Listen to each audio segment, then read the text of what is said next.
What do you say? What do you know? It's the full Monte Sports Show. It is Sunday, January 24th, 2020. I am your host, Monte Perez, a.k.a. The Sports Whisperer. It is Championship Sunday. AFC Championship, NFC Championship. We got so many guests coming on today. Going to break down all the games.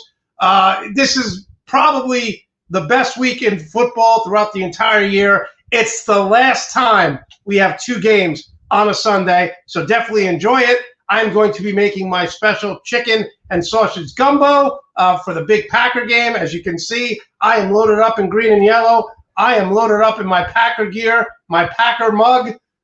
Super excited, very nervous about this game, confident but nervous. You can follow me on social media, on Twitter, MonteJP231, Facebook, Monte Perez, and on Instagram, Monte Perez 2. We had 35 states tune into the full Monte Sports Show last week. 35 states. I want to thank everyone for watching, for spreading the word. We are trending number 3 on YouTube. Now, it's not all the time. Sometimes we're at number 10. Sometimes we're at number 6. The highest we've gotten up to is number 3. And don't forget our drinking game. Anytime someone mentions one of these words on my show, we're going to be drinking a lot today. Patrick Mahomes, the Jets, Marcus Mariota, Oregon Ducks. Feel free to take a shot. It's obviously 5 o'clock somewhere. Have a coffee, have a mimosa. We have a packed show, like I said. In about 10 minutes, John Meyer is going to talk about the Chiefs. Then we might have Super Bowl winner Brandon Jackson come on. He's a little bit under the weather. If not, it'll just be Jay Andrews who will join us to talk about the Packers against the Bucks. And then at the top of the hour, we have Levi, the sports philosopher, and of course, Rico, show me the money, Graziano. Rico has 13 winning weeks. 13 winning weeks, only 6 losing weeks against the spread. Doing a tremendous job winning people money. If you gamble, if you like to bet on sports, we do not shy away from that. And of course, keep the comments coming. Championship weekend. Yes, I'm going to be taking pictures of my gumbo. Absolutely love the gumbo that I make. It's I do it once or twice a year, so definitely we'll take pictures. Yeah, exactly. A guy from yeah. Listen, I used to be a chef. I used to make this at my restaurant all the time. It is just phenomenal. So we'll get to that. And normally I start the show with an opening rant, maybe some comedic stuff from my former stand-up comedy days. But since we have so many guests on and I want to get the breakdown of the AFC and NFC Championship game, we're just going to go right to the good, the bad, and the ugly. We start each show with that. Let's get to the good. Look, guys, this is what it's all about. I've said it numerous times.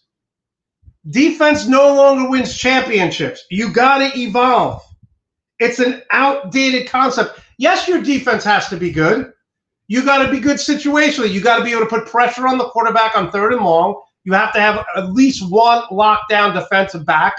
But defense don't win championships anymore, guys. The 4 quarterbacks in this playoffs, okay, Aaron Rodgers and the Packers, number 1 offense in the NFL, 31.8 points per game. Tom Brady and the Bucks, 3rd in offense, 30.8 points per game. Now let's move to Patrick Mahomes and Josh Allen. Josh Allen and the Bills are 2nd in offense, scoring 31 points a game, and the Chiefs are 6th, scoring 29 points per game. Offense wins. Enjoy it. This is not going to be a 13-6 games. Both should be high scoring. But again, look at the 4 quarterbacks. You have the 2 veterans. By the way, how is this game not on prime time? You have the 2 legendary quarterbacks, Aaron Rodgers and Tom Brady. How is this the early game? And then you have the 2 young guns right here, up and coming. This should be the primetime game, but the NFL knows what they're doing. They're kings in ratings week in and week out. But just enjoy these games, guys. We have the 4 best quarterbacks going on in the NFL, and it's going to be fun. So that's the good. Let's get to the bad. I don't know what the hell's going on in Seattle. I don't know what the hell is going on in Seattle, but they interviewed Adam Gase for their offensive coordinator. Let me repeat that. The Seattle Seahawks interviewed Adam Gase for their offensive coordinator. Pete Carroll, what the hell are you doing? I've written articles about Adam Gase. I've written articles. I've said it on this show. Colin Cowherd, FS1, National Sports Radio host, broke it down this week, what I've been breaking down since week 5. Since week 5. Adam Gase is terrible. How does he keep getting interviews for jobs? Now let's break this down. Colin Cowherd did it. I give him credit, but I've done this in articles already. Robbie Anderson with the Jets had a terrible year last year. He was considered just a deep threat. Robbie Anderson leaves Adam Gase. He gets 1,100 yards with Carolina Panthers and Teddy Bridgewater, who can't throw the ball deep. So Robbie Anderson leaves the Jets. He gets better. Devontae Parker, third stringer, third down wide receiver under Adam Gase, over 1,000 yards the year after Gase left.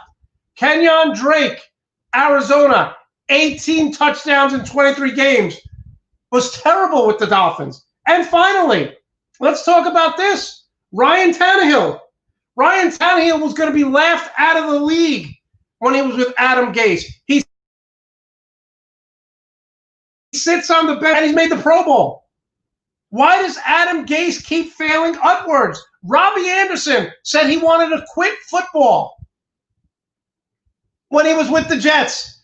1,100 yards last year. Pete Carroll, what the hell are you doing? And not to mention their best player, Jamal Adams, who demanded a trade from the Jets. He can't stand Adam Gase. I am so lit. And I have people say, oh, well, he was a head coach, which means he'll be a great offensive coordinator.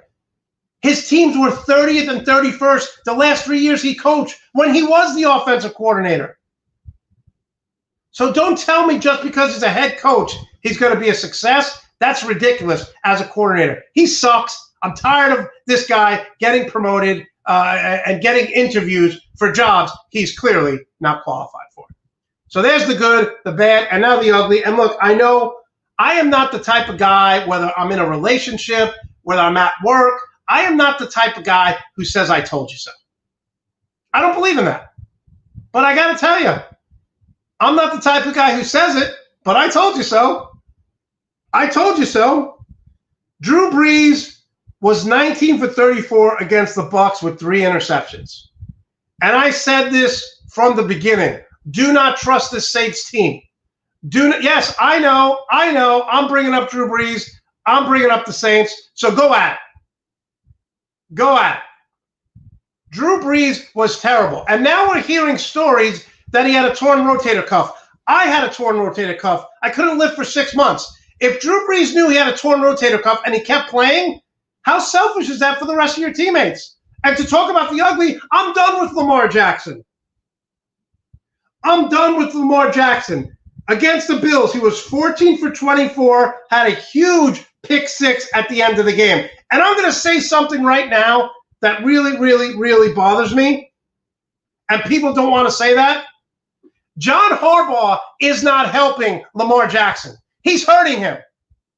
And the reason why he's hurting him is because they keep playing to his strength, which is you can't win that way in the playoffs. Yeah, you can win 10 games, 11 games, but in the postseason when they stack the box, you can't win with Lamar Jackson. And they keep running this offense that is almost like the wishbone. Now, for those of you who don't know what the wishbone is, the wishbone was an offense that colleges used to run where they'd have 3 running backs in the backfield.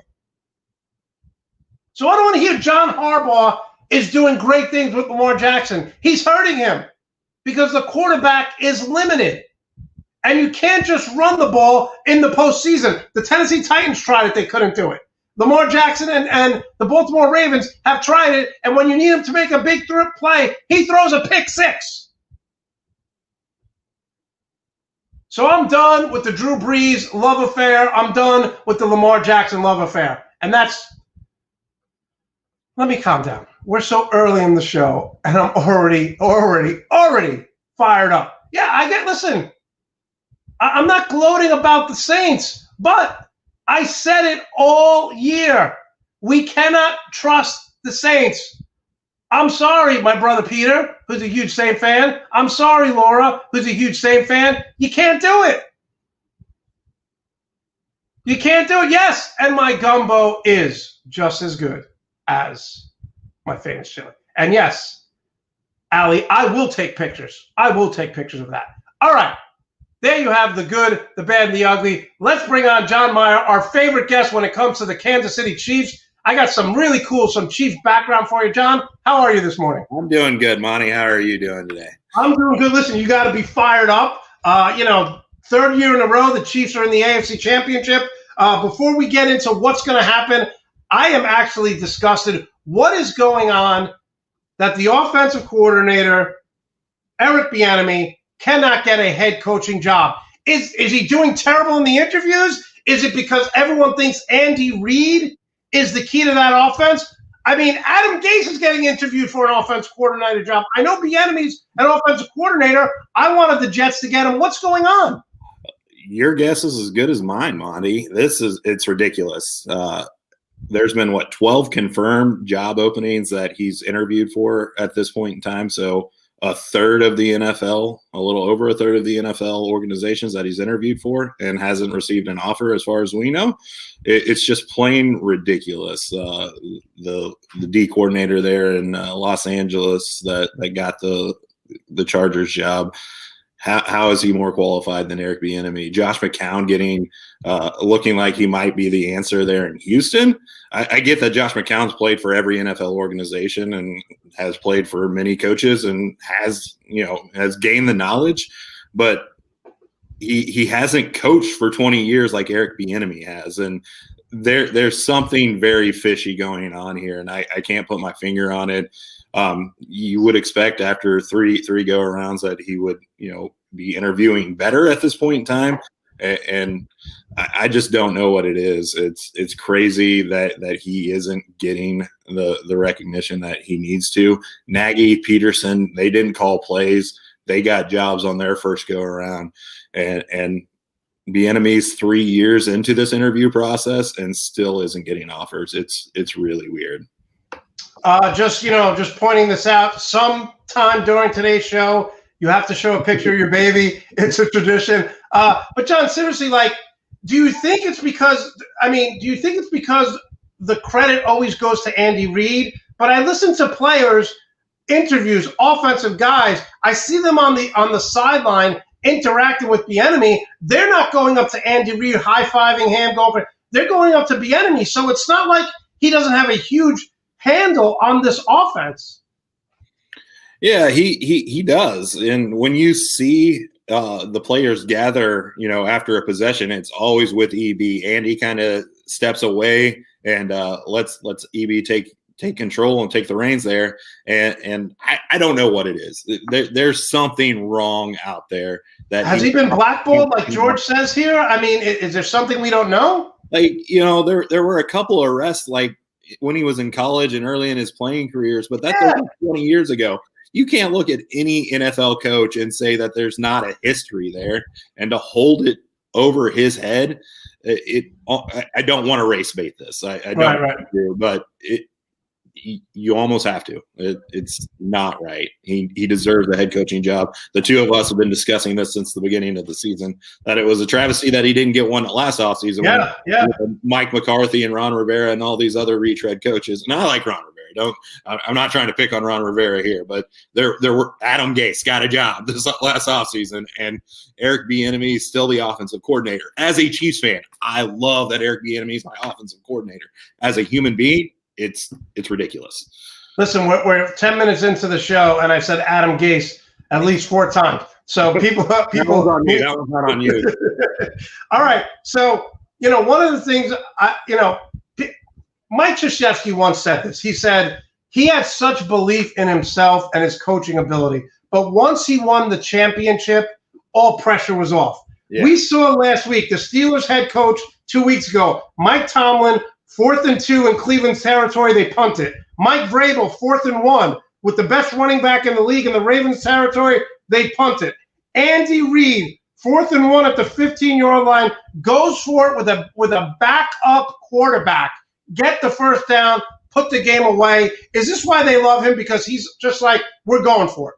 Anything is possible, right? How long have you been waiting to say that? No. I can't take credit for that. It's all Patrick Mahomes there.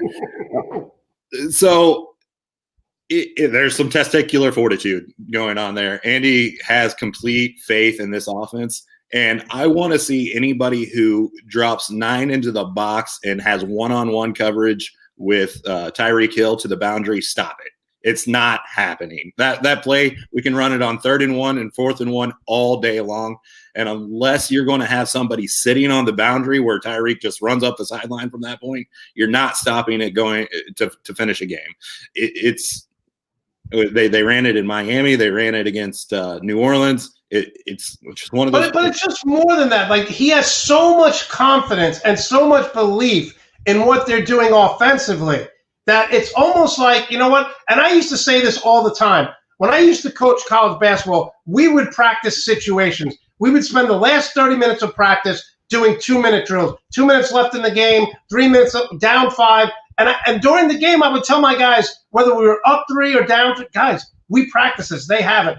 Is it something that he does? Because I know Rex Ryan, I remember Steve Young went to his practice, and he said, Rex Ryan spends 10 minutes in practice on 2-minute drills. That's why they're one of the worst in the league. Is this something that they do, time and score, late possession? Because they look like when it's 2 minutes left, down 4, it almost looks like they know they're going to win. Because they have. Over the last 3 years, they've won 90, 95% of those games where that when it came down to the last possession, if the ball's in Patrick Mahomes' hands, they have 100% confidence that they're going to win. And, they just next man up philosophy last Sunday when they handed it to Chad Henne and let him do what the offense does. And they ran and they got it done. And this offense, when you put up the points and put up the yards that they do on a consistent basis, and when you have a 3-year sample size, that's a pretty consistent basis, you have confidence in those situations. And, the regular season for the Chiefs this year was the preseason for everybody else. It was a matter of getting that home field advantage and staying as healthy as possible for this playoff run, this run it back tour. They've been on Twitter and on Instagram and everywhere else, the hashtag run it back all year has been the motto and the philosophy, and that's what they're doing. So they took it last week out on Cleveland, and if all things go well today, they'll do it against Buffalo. All right, before we break this game down, tell me what you're looking for in the offseason. I think they hit a home run, even though he might not play today, but Clyde Edwards-Helaire was a great pick. They're going to have a late pick again. What do they need to do via free agency? Look, it's going to come to a point over the next couple of years where you're not going to be able to sign all these players because of contract where you have to pay. They're already going to play Patrick Mahomes, so they're not going to have so much money. So they got to build through the draft, right? Yeah, you're going to have to bring in young talent and then probably some cheap veterans. So finding a number 2 wideout, I don't think we're going to get Sammy Watkins on another team-friendly deal for a year or 2 again this offseason. So finding that number 2 via free agency or maybe early on in the draft is going to be a priority. Shoring up that offensive line, you got to have that insurance policy for Patrick Mahomes. We're going to get the Canadian doctor back this offseason. He said he's coming back, so that's good. We had Lucas. For those of you who don't know, that's the offensive lineman who went back to Canada to help out and work with COVID-19 patients. Yeah, so we'll gladly take him. Our 3rd round pick out of TCU, Lucas Niang, also opted out this season. So we have a little bit of depth that opted out this year on that offensive line, which would have helped here late in the season. But everybody has their right to opt out with everything that's going on, and LDT had as big of a reason to not play the season as anybody. He's saving lives. All right, so let's move to on October 19th, the Chiefs defeated the Buffalo Bills 26-17. The Chiefs rushed for 245 yards. I don't expect either team to rush for 100 yards today. Both teams are totally different. But what can you take from that game, if anything? We're not putting anything into that game. Both of these teams are vastly different than they were on that rainy Monday night there in Buffalo. Josh Allen had the worst game of his season on that night. The Chiefs did a lot of things to disrupt that, but he was kind of in a mid-October funk at that point in time, and has just gotten better over the last half of the season. I think the Chiefs held Buffalo to 260 total yards in that game, 266, something like that. I don't predict that. You read my blog and laughed at 71 points that I kind of predicted. I think today's going to be a shootout. I think there's going to be a lot of fireworks. I think there's going to be a lot of points. Can I say the over/under both quarterbacks throwing for over 300 yards, or do you think that's a strike? I don't think either team's going to run the ball. Assessment. I like that Bashaud Breeland got out of the concussion protocol yesterday and is available for today. That was my biggest concern. I think he can lock down as well as anybody in Kansas City on Stephon Diggs. But you're going to need some bracket and blanket coverage from a safety in that, because he's just too good a wideout. I think the Chiefs will actually run for over 100 yards again today. I like who's starting. Is it going to be Williams, or what are they doing? Darrell Williams is going to get the bulk because both Le'Veon and Clyde are questionable for today. You might see some Darwin Thompson, and like I said last week, I think you'll see a mix. You won't see Patrick Mahomes running the option today. I can almost guarantee that.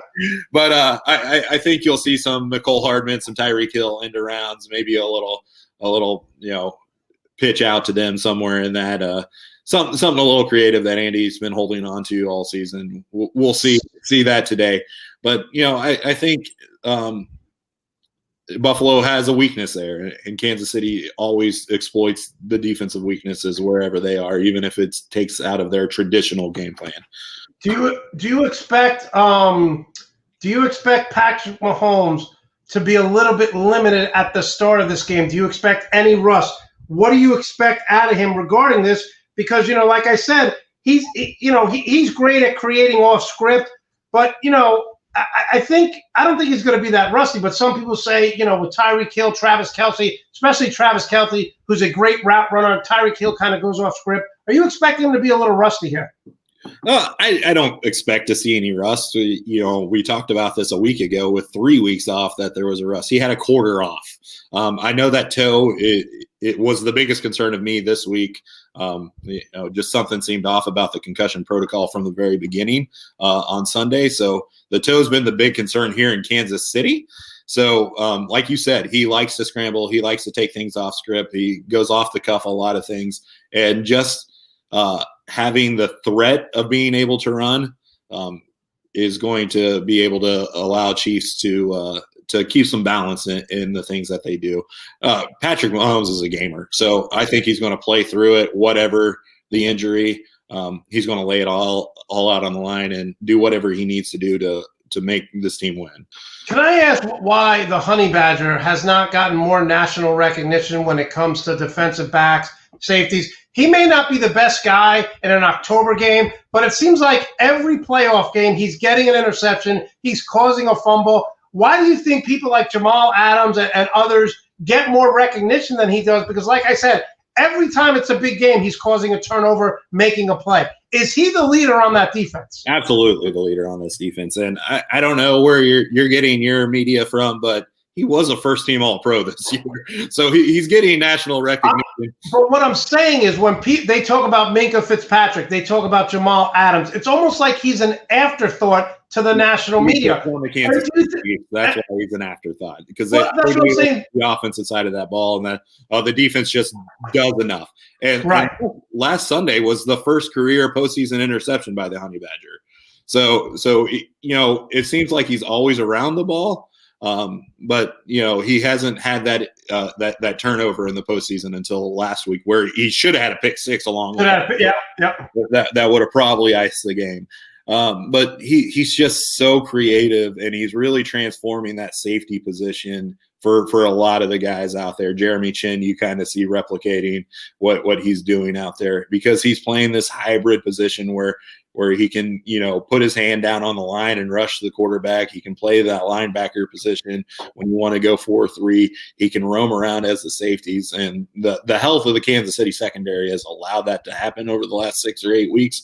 So, the Chiefs are the best defensively when they can do that. They can create a pass rush with Frank Clark and Chris Jones there in the middle, and then allow the D-backs to get in on a blitz and disrupt the quarterback. And he baits quarterbacks into making bad plays, and he's really good at that. And I guess you answered my question, because you have Tyreek Hill, you have Travis Kelce, you have Patrick Mahomes. They almost look, I guess the national media almost looks at the Chiefs as, okay, their defense just has to do enough, but they do have obviously stars. All right, give us three.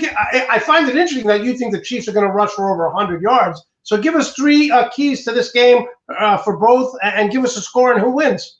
Yeah, so offensively, I think that's one of them, rushing the ball effectively. They don't have to go out there and do 245 again. I just think there's going to be a lot of fireworks there. Keeping the edge contained on the offensive line, the tackles are going to have to play well, because Patrick is going to need to stay upright, and getting out to an early lead again.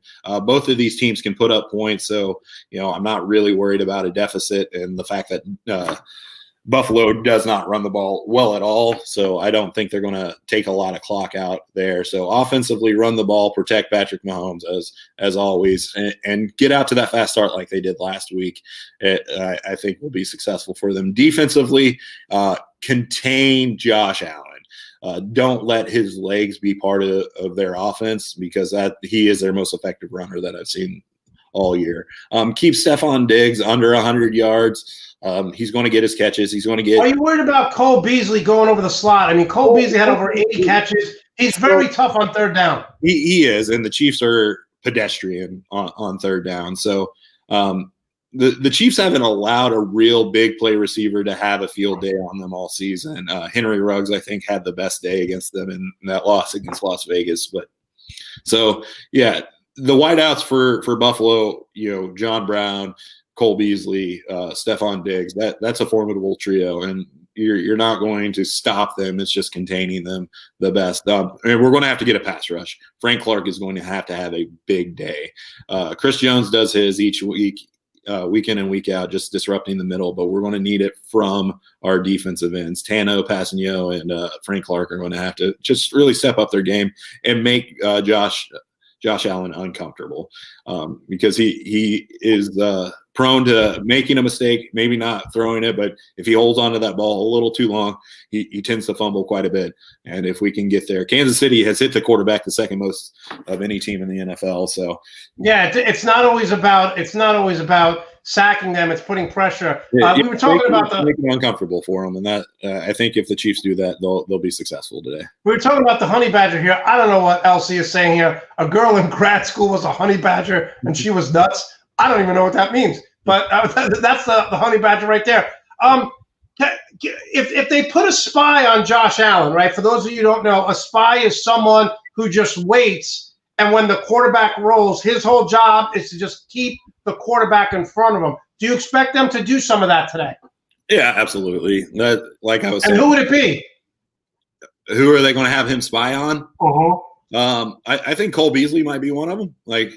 No, I'm talking about on defense. If the Chiefs put a spy on Josh Allen, a linebacker or defensive back to keep him in the pocket. It will either be Daniel Sorensen or the honey badger. Okay. Dirty Dan he makes plays. He's going to make one today. And he's so frustrating, because he's that guy that tries so hard and is a half step slow 80% of the time, but he makes 2 or 3 plays each and every game that nobody else can make, because of the knowledge and the football skills that he has. And I think he's going to make a play. He plays that hybrid role, kind of like Honey Badger does when you want to drop Honey Badger. So it'll be the two of them who they'll spy on Josh Allen, but they'll be the ones who are in control of that middle today. Another guy you might want to keep an eye out on is Anthony Hitchens. He does well in that role too. he's played well over the last 8 weeks. So I'm excited to see what his role in this game plan is for today. How much? The sharps in Vegas, they all are taking the Bills to cover. It's a 3-point spread, so they're calling for maybe an upset. The thing that I find the most why I think the Chiefs are going to win is just the experience factor. This is somewhere like Buffalo is happy to be in the AFC Championship game, while the Chiefs are expected to be there. Yeah. So people are saying the pressure's on the Chiefs, but they already won a Super Bowl. So is Andy Reid. So how much do you weigh in the experience factor? Because I think there's going to be a moment here where the Bills seem a little bit overwhelmed. Yeah, so I look back to last season when people were saying that about the Chiefs, that they didn't have the experience. And they only had 2 players who had ever played in a Super Bowl before last year. And that was Steven Wisniewski and Terrell Suggs were the only 2 players on their roster that had any Super Bowl experience. I think it comes down to just confidence in your abilities. McDermott there has confidence in his players, and that's going to trickle down. Josh Allen has a ton of confidence. Stephon Diggs. So you're not saying the experience factor. Wow. Okay. Yeah. Wow, we disagree a lot today. I could be wrong. I would like for the inexperience to show for part of the game, and they come out a little tight, and Kansas City rushes out to a 17-3 lead or something like that. That makes my life as a fan a heck of a lot easier. Exactly. All right. Talking with John Meyer here on the Full Monte Sports. I want these 2 quarterbacks to come out and show why the AFC is going to be the better conference going forward, because there are young quarterbacks. You see the battle of AARP over there in the NFC going on. Yeah, you got the veterans and Brady and Aaron Rodgers. Obviously, we're talking with John Meyer here live on YouTube, the Full Monte Sports. So 2 quick questions, and we're going to get Jay Andrews on to talk about the Packers. John, first and foremost, I am making a chicken and sausage gumbo today for my Packers. What is the food of choice for you today? Food of choice. Well, after I get off here, I'm rushing to work. We have a little over $3,000 in pre-orders already in barbecue. So I'm hoping that we sell out real early by 5:00, so I can actually get home and watch some of this game tonight. But barbecue is always the choice here in Kansas City. I always like a good taco bar, baked potato bar, stuff like that. Nice. It's over. But if I don't say barbecue where I work and the city that I live in, I'll probably be strung up in the streets. Listen, we love having you on. Thanks so much for coming on. Real quick, you have it 38-33. Is that correct? The Chiefs win? Yeah, 38-33 is kind of what I picked. It's going to be one possession, I'll tell you that much, because the Chiefs don't know how to play any games that aren't. Yeah. So, I expect Josh Allen to come out on this national stage. And somebody was asked, I think it was Therese Paylor on Yahoo was talking about earlier. Somebody asked him, if Josh Allen wins this game, is he the new face of the NFL? And I don't think so. I think there's a lot of really good young faces in the NFL, especially at the quarterback position. I think we're going to get 2 or 3 others in this year's draft that are just really going to transition into that next phase of NFL quarterback. We're losing Roethlisberger, we're losing Breeze, we're going to lose Brady, we're going to lose Aaron Rodgers here in a couple years, and we lost Manning a couple years back. So, 4 or 5 Hall of Famers there, and you can easily see 5 or 6 Hall of Famers in the making right now. Listen, my boy Justin Herbert. I think Deshaun Watson may go to the Jets, and obviously Josh Allen. So yes, the AFC has a plethora of young talent. John, thanks so much for coming on. Really appreciate it. If the Chiefs go on to the Super Bowl, we'll see you in 2 weeks if you're available. Absolutely. I'll find some way to make it available. We got some dedication stuff going on with Jude, but we'll make it work one way or another. All right, man. Always love having you on. Enjoy the day, and we'll talk to you soon. Yeah. Go Chiefs. All right. That was John Meyer. Does a tremendous job of talking Kansas City Chiefs. Listen, let's give him a round of applause. Barbecue, cooking, Chiefs. And listen, he is very confident in Kansas City, and rightly so. Rightly so, he should be. Let's bring on one of our favorite people, Jay Andrews. Brandon was supposed to come on, but he's a little under the weather. Is that correct, Jay? Have you sent him some soup? No, I haven't sent him any soup, but I am planning on kicking him in the ass here pretty soon, and I think that's going to jumpstart his immune system at some point. All right, well, listen, we hope for a speedy recovery. We're glad you are on. Look, Jay, I'm just going to say it right now. I've been saying it since week 6. Matt LaFleur should win Coach of the Year. He is not going to win it. Why do you think that is? Because he's getting the Aaron Rodgers, factor built into it. And I think it's kind of funny because now Aaron Rodgers is being used against him when he was getting hired and in his rookie season as a coach, it was Aaron Rodgers was going to be the reason why he didn't succeed. And so it's hypocrisy at its best. It's people wanting to find any and every reason not to give a guy that is made history as a head coach in this league in his first 2 years. And I wanted him to be the coach of the year last year. And I was told by my counterpart, B-Jack, that he had to do it again next year. And he did it again. And still now it's Aaron Rodgers. And secondly, here's why I think it's funny that he's not being considered. Because he changed his offense. This is not the offense he came in with last year.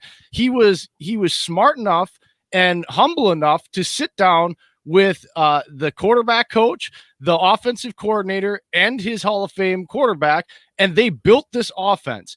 And it's funny because here, get ready to drink. We got a lot of praise back in 2005 going forward because Sean Payton and Drew Brees designed the offense together. And it was never really held against them. And yet it's somehow held against Aaron Rodgers and Matt LaFleur.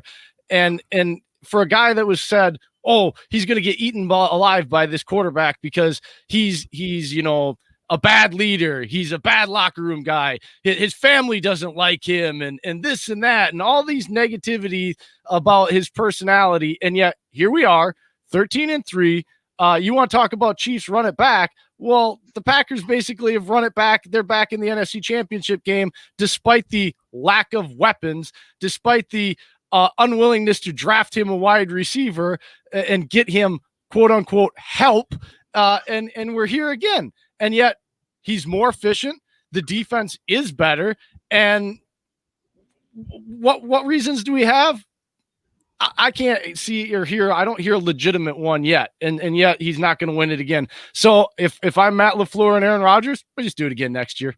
Listen, I love how Jay's taking shot at injured Brandon Jackson, who's technically on the IR, taking shots at John, who's the nicest guy in the world, taking shots at the Chiefs for no reason. I love how you're fired up. All right, I'm fired up about this because Aaron Jones is a free agent, and it doesn't look like the Packers are going to offer him a deal.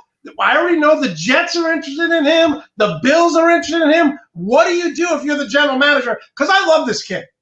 Well, here's the problem, and it's just it's a lack of funds. You're talking about having to extend Devontae Adams here probably next year. You have Jair Alexander, who you can't let walk. You drafted him. You traded up to get him. You can't let him walk. He is the best corner in the league right now as far as shutdown corners, despite the lack of interceptions, which we talked about last week. Yes, correct. So you have to have that money there. You just paid Bakhtiari, and I know he got hurt, but in this day and age, an ACL is what, 8 to 9 months. So you're telling me Aaron Jones is not going to be a Packer next year? No, and unfortunately for Aaron Jones, he could have been a Packer. He had a top 5 deal on the table from the Packers, just not the guaranteed money. And I know some people on Twitter and such have said it's selfishness on his part, and I'm not going to go there. I think it's the wrong choice of words. I think it's a lack of knowing the environment in which you're in right now as a running back. And if you look at all the guys that have gotten paid, first of all, they go to terrible teams. And second of all, they never make it through their second year of their contract. Todd Gurley never made it into that huge contract. He got cut. We didn't even make it 2 years with the New York Jets before they cut Le'Veon Bell. And so if you're Aaron Jones getting that extra guaranteed money, is short-sighted and an unawareness of what the market is and how running backs are. You literally are not going to make as much money as you would if you stay in Green Bay, because if you look at when Green Bay offers a contract, a 4-year contract, you finish and get the entire amount of that contract. So he may make more money up front because they hand him a check of guaranteed money, but if he's on a bad team, he goes to the Jets, he's not going to win, and they're going to blame it on Aaron Jones because he's going to be one of the highest paid guys, right? If he goes to the Jaguars, he's going to end up sharing a backfield with a really good running back down there, and they're going to pay him a lot, and they're going to say, well, the production's not there. So it's not selfishness. It's just a lack of awareness, and I blame it on Drew Rosenhaus personally. He went and hired him after that offer, and he declined it. And you know how Rosenhaus is. And it's all about the money. Listen, he's waving bye-bye here to the Cowboys. I'm not disagreeing with what you're saying. I just wish they find a way to keep this guy, because the trio of backs, not so much in the first half, but in the second half of the year with Dillon, the rookie out of Boston College, he's really come on. The trio of backs have been affected, but you bring up great points. Having some self-awareness, maybe take a little less money for success. Blah, blah, blah. I hate to see him go. I love him as a running back. Great kid, by the way. I want to say that despite all everything, he's a great kid, great person on and off the field, a really good competitor. We'll miss him in Green Bay, but people are also forgetting about the rookie running back that was undrafted out of Memphis, Patrick Taylor, 6'3", 225 pounds. He's faster. I think he ran a 4.39 or 4.41. He played a lot of slot at Memphis, as well as getting the rock a lot. They put a lot of the offense on him, and he was the #1 touchdown scorer in the NCAA coming out of college last year. And if he wouldn't have had that injury coming out, he would have been at the latest a 3rd-round pick. So then you also have A.J. Dillon there, and I believe there's a little bit of inkling with Jamal Williams' agent in town right now that Jamal Williams is probably going to resign because he's going to take a team-friendly deal, because I believe he's on the opposite end of Aaron Jones. Right. I think he has an awareness of what he has there in Green Bay. And A.J. Dillon is playing today, right? He had an injury last week, but he's been good to go. That was all just because of where the game was and the scope of the game. It was a minor thigh bruise, and he's not even on the injury report the last couple of days, so he will be playing. They will have their 3 backs today. All right, let's talk about what this team needs to do in the offseason before we get in today's game. Listen, you always want pass rushers. I think their offensive line is set. Obviously, with the 2 and 3 backs, they got to go after a wide receiver, right? I mean, is that what they got to do? No. And I know Daniel Jeremiah has already got them as a wide receiver, but guys, if that's not their MO, and that's the thing about these mock drafts and the guys that do it, as much as I respect all the work they put in, you're lacking the awareness of what the MO of this organization is, and they'll draft wide receivers because you got the guys they drafted 3 years ago will be in. Yeah, but I want them to draft someone in the 1st round. It's not going to happen, Monte. They're going to go get they need a defensive lineman, another defensive back in case Kevin King doesn't come back. They absolutely need a defensive lineman. They have Snacks Harrison right now, who they're not playing for some reason, but they need a running mate on that defensive line for Kenny Clark. I know you said defense doesn't win championships, but at the same time, we've seen defense, if you don't have one, you don't get a chance to win a championship either. No, and that's what I'm saying is you don't need to win. You don't need to be the Legion of Boom. You don't need to be the 2000 Ravens. What you need to do is be good situationally, and the Packers have that. They have a lockdown quarterback, and they have guys who could rush the passer. And I'm going to say this going about what you said about the wide receiver. Over the last 3 games, there's been a different wide receiver leading the team, and the way Matt LaFleur runs his offense, they had 71% of the time last week, they had guys in motion. So it's all look over here. People wonder why Davante Adams is always open, and it's always look over here, look over here. They'll do in motion. So you're saying that since Aaron Rodgers, since I think, mid-2000s, they have not drafted a #1 skill position player in the 1st round. You're saying they're not going to do that, even if Aaron Rodgers goes in there and says, get me another stud wide receiver. Oh, they'll draft a wide receiver, probably in the second or third round. That's their MO. They've drafted a ton of wide receivers, Monty, in the second and third rounds. James Jones, Greg Jennings, Jordy Nelson, Randall Cobb. You've had a plethora of receivers, just not in the first round, and they've all ended up being really good guys. Devontae Adams was a second round pick, for gosh sakes. Yes, but look at what Stephon Diggs has done with Cole Beasley. Look at what they're doing in Houston when they fifth round pick. Stephon Diggs was. What I'm saying to you is they have one stud in Devontae Adams. The rest are role players. Right, and yet. This offense, Aaron Rodgers does what? He leads the league with 21 touchdown passes off of what, Monty? Play action. This isn't Mike McCarthy's offense with the spread. Kurt Warner was talking about it last night on Twitter in the last couple of days, showing the formations in which LaFleur runs, and they keep those receivers in tight, so it appears that they are running. You need guys. Lazard is undersold because he will block. All these wide receivers will block, and it sets up the ability for them to get open. And so you don't need, as much as Justin Jefferson and all these guys came out and they've had great seasons, where are they? They're sitting at home. Okay. And so this offense isn't predicated on, as long as you have, and this offense in the last 2 years has went, I think 5 or 6-2 when Devontae Adams is injured and out. And all you have is those role players. So this offense is about Aaron executing and the run game working and winning in the trenches, which they're really good at. And so as much as we pine for it, and look, I would love to see him draft a wide receiver too, because it's been Javon Walker. 2003. It's been a long time. Right. Okay. Right. So you would like to see it, but I am not going to sit here and lie to you and blow smoke up your butt just so that everybody feels good and has a kumbaya moment. I'm telling you what I know and what I've studied about the Packers, and it's just not going to happen because they don't believe in investing in that. You're making all the sense in the world. You're winning the argument, but I want a stud across from Devontae Adams. That's what I want. I know what you want. I know that's what you want. And I think that's what everybody wants, but it's just not. It's not going to happen. It's not in the cards, as they would say. Let's move on to today's game. Look, I watched that game on October 18th. Packers were up 10-0, and then all hell broke loose. Aaron Rodgers threw a pick six, and the Bucs dominated. They got outscored 28-0 in the second quarter, 38-10. What made me so angry about this game is the Packers quit that day. They got in the hole and they quit. They got punched in the mouth and they had nothing left. Tell me what we learned from that game.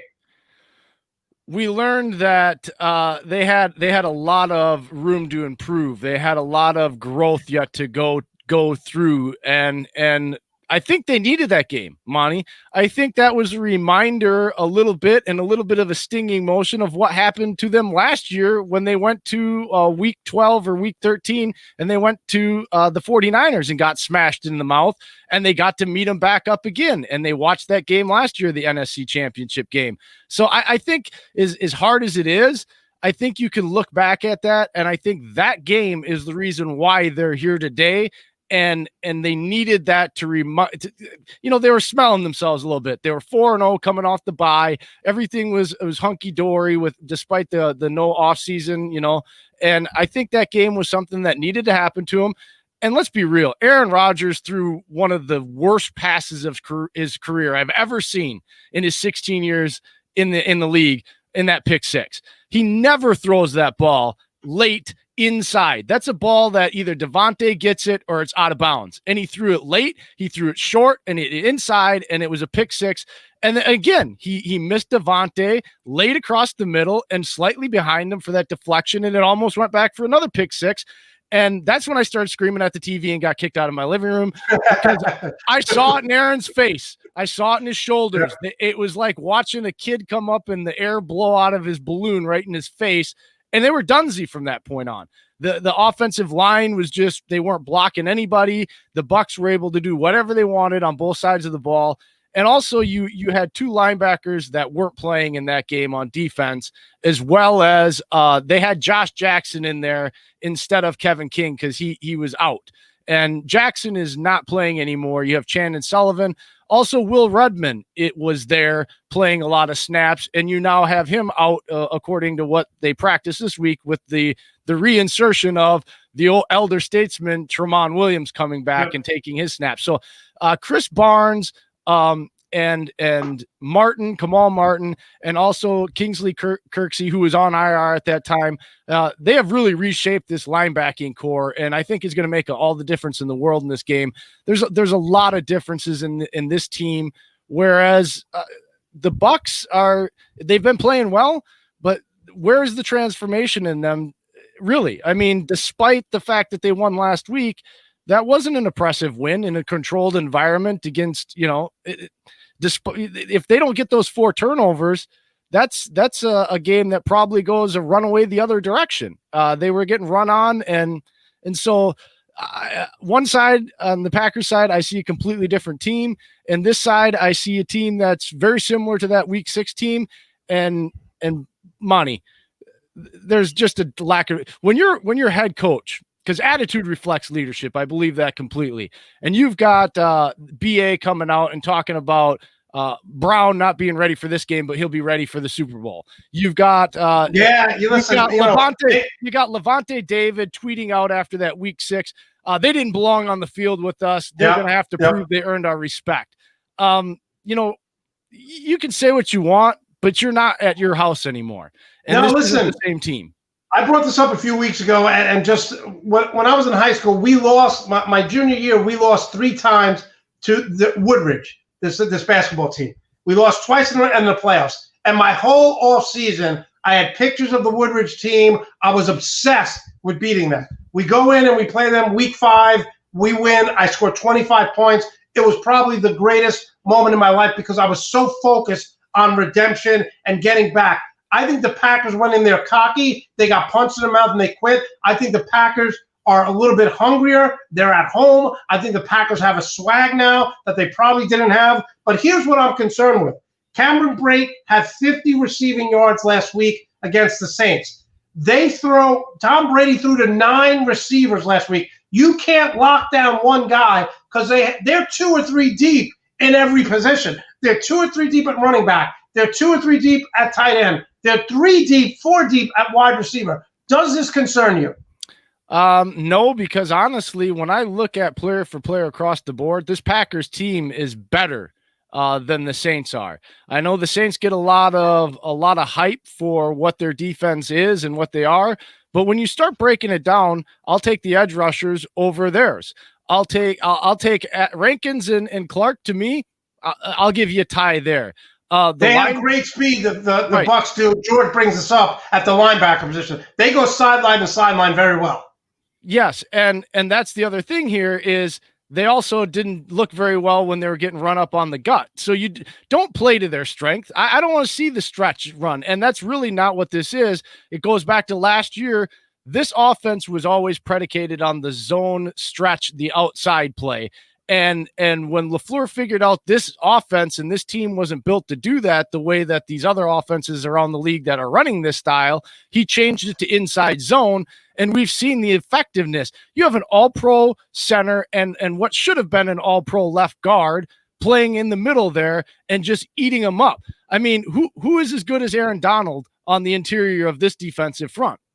Nobody. And we saw what happened to Aaron Donald. I know he was injured, but I will tell you this. When you watch Elton Jenkins play, he's the only lineman over the past 2 years that has given up 2 pressures and 1 sack and played all 5 of them. So that matchup to me it's a win for Jenkins, whether Donald is injured or not. And even when Donald moved to the other side to try to attack the weakest part of their offensive line, he couldn't get it done. And the next play he comes back and gets into it with Elton Jenkins and gets a 15-yard penalty.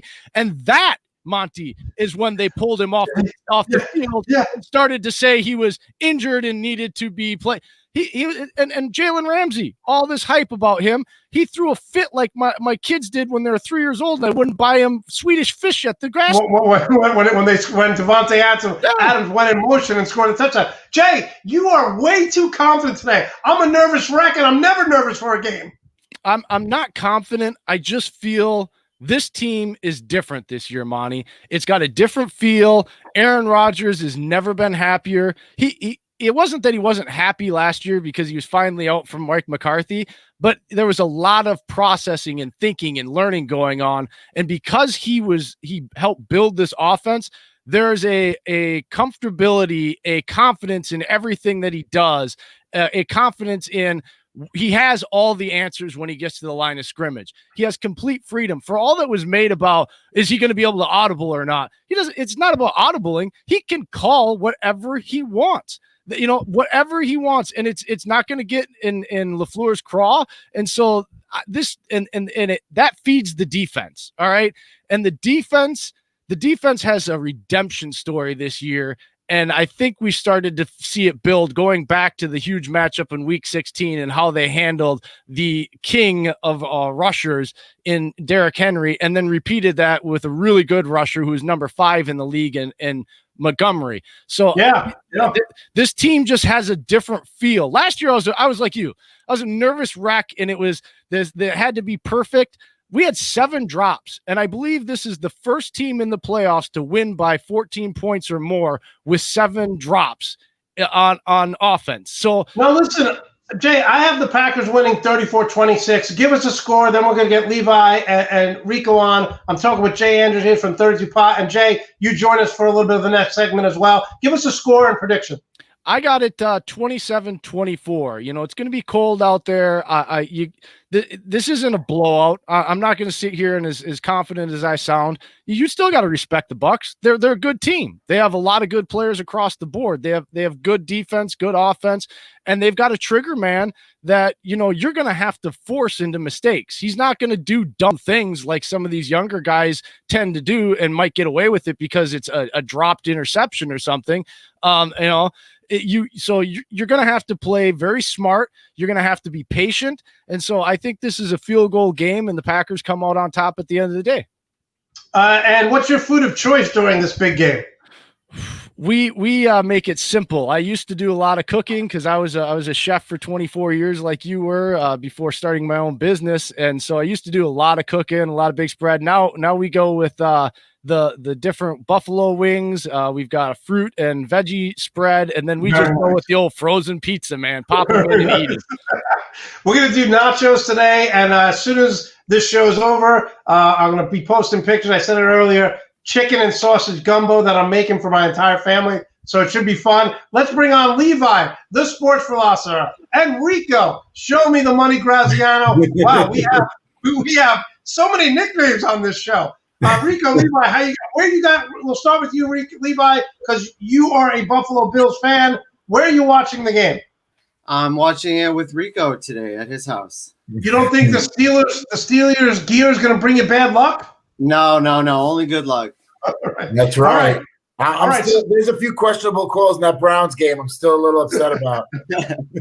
Okay, we're going to start with Levi. We'll go to Rico, and then we'll get Jay. So we have 4 quarterbacks remaining. I love this because we have the veterans and Aaron Rodgers and Tom Brady. We have the young guns and Patrick Mahomes and Josh Allen. Levi, start us off. Down 4, 2 minutes left today. Who do you want as your quarterback?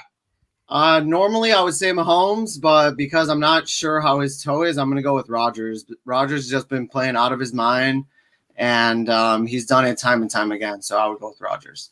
All right, Rico, you're up.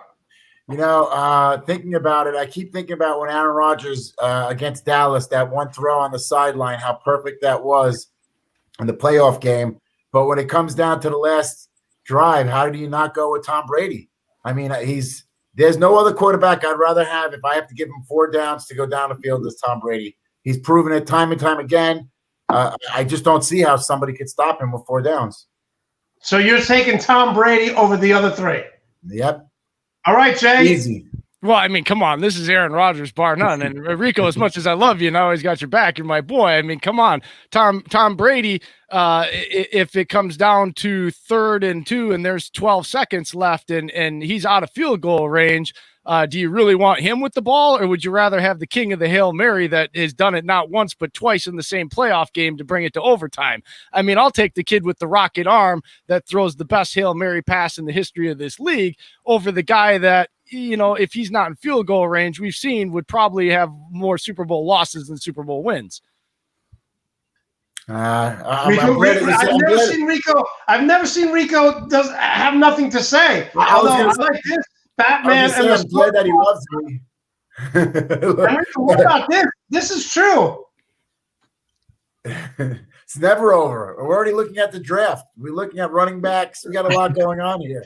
All right, we'll start with you, Jay. You must pick one quarterback in college or pros under 26 to start your franchise. Who are you going with? I'm just going to give my answer. I'm going with Justin Herbert. Love this kid out of Oregon. I think he's going to do great things over the next 5 to 10 years. I think he's going to be durable. I think he's going to be a big-time player in the clutch. He can run. He can throw. He doesn't make mistakes. Who are you taking, Jay? I'm going to agree with you there. As much as I was down on him coming into the draft last year, I think Justin Herbert did more than you could ever imagine in this year and proved it. And I'm going to go back to that game against the Raiders. I tweeted it out right before that last drive. If you're Anthony Lynn and you got any smarts left up in that brain of yours as a coach, you put the ball in this kid's hands and say, go win me the game. And he went and did it. And he did it despite having the – now here's why I say this, Monte, because the play right before the one that won could have been a really bad thing. He messed up stretching out the ball, and it popped out, and he got a second chance. And he goes over, and he says, give it to me again. And when you hear and you see a kid that has all this and the season ain't going right, and despite his having great games, his defense has let him down and things aren't going well, he showed me everything you would want in a franchise quarterback. And so I agree with you. I would take Justin Herbert all day, every day, and twice on Sundays. All right, Rico, who are you taking? I'm not taking just under 24. Under 26. Under 26. A young quarterback. Just a young quarterback. Patrick Mahomes. Is this everybody besides Patrick Mahomes? Yes. Everybody besides them, Justin Herbert. Yeah. Or Josh Allen. I like Josh Allen better. I think Josh Allen's got what it takes to go on. I think he's going to sign a monster contract and keep Buffalo. He's the new Jim Kelly.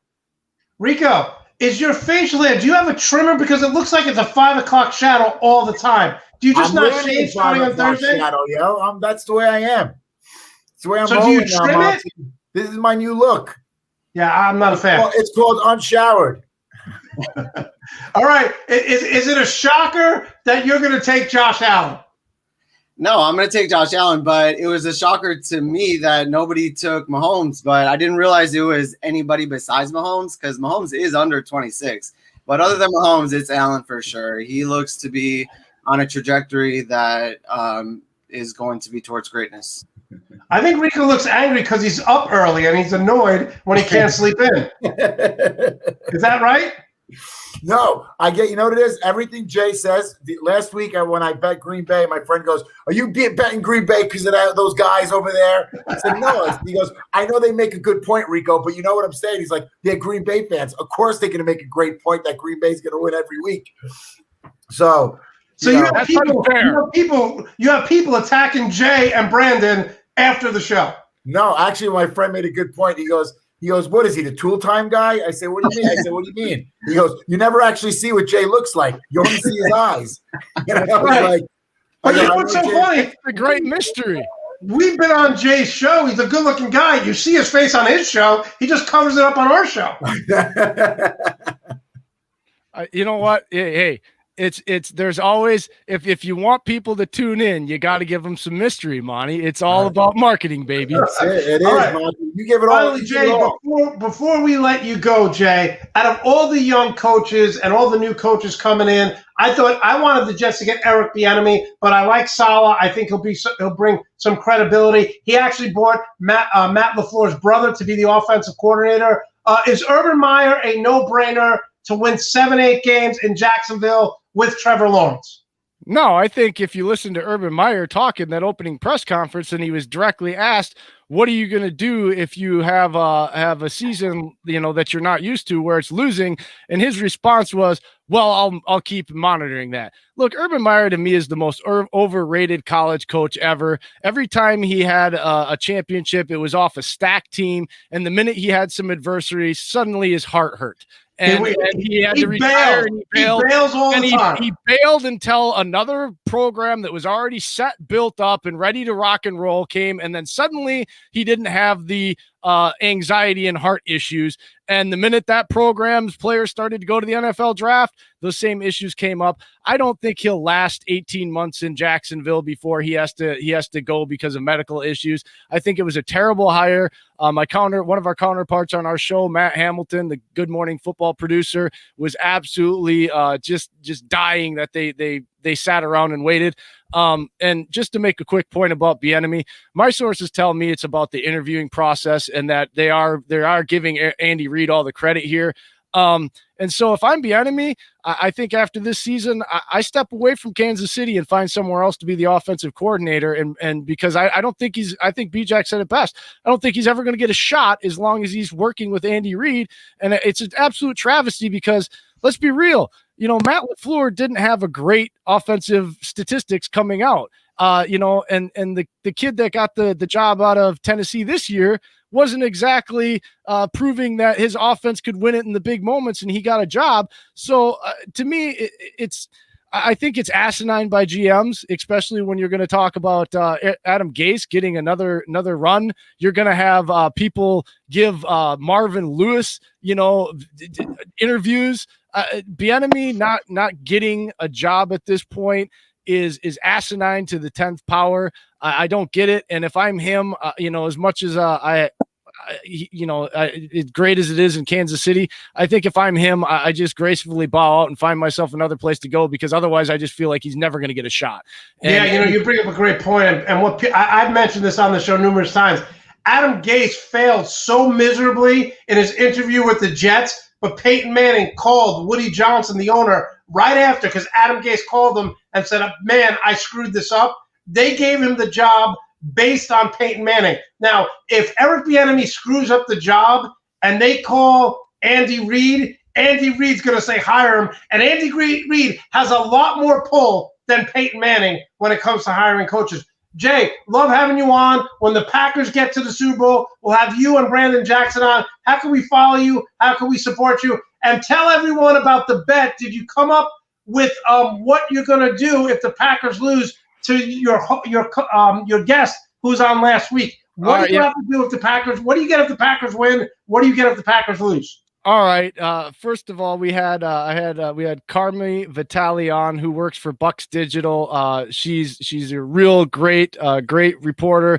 She's got a lot of knowledge. She knows everything about the Bucks. And there was a story about her and her famous homemade chocolate chip cookies that literally gave her an open door policy to walk in unannounced, unquestioned, and no appointments to BA's office because she gives out these chocolate chip cookies to these guys.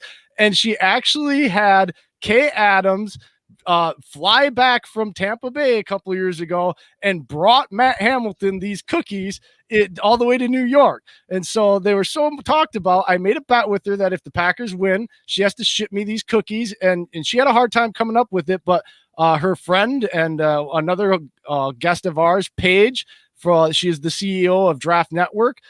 She came up with a cheese. So as ironic as it seems, if I lose, I've got to send a Bucks reporter cheese for her side of the bet because she loves cheese. So I think it's irony at its best, but it made for a little bit of fun here without money being involved, a little wager. So my daughter is putting a lot of pressure on the Packers today because she's a sugar addict and she loves chocolate chip cookies.